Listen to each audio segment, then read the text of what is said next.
रोजी कैलासवासी खासदार वसंतराव चव्हाण यांचे आज 5:30 वाजता दुःख निधन झालं आणि ही घटना कळताच मला दुःख झालं आणि माझ्या मतदारसंघाला सुद्धा, या नांदेड जिल्ह्याला दुःखाची घटना कळताच दुःख झालं।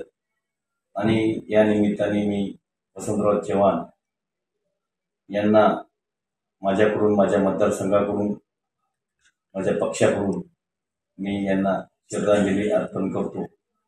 वसंतराव चव्हाण एक सामाजिक कार्यकर्ते आणि कार्यकर्त्यामधून नेते बनलेले नेता होता आणि एक सामान्य ग्रामीण भागातून एक ग्राउंड लेवलपासून उगवलेला हा नेता होता। त्याला जनतेची जाण होती।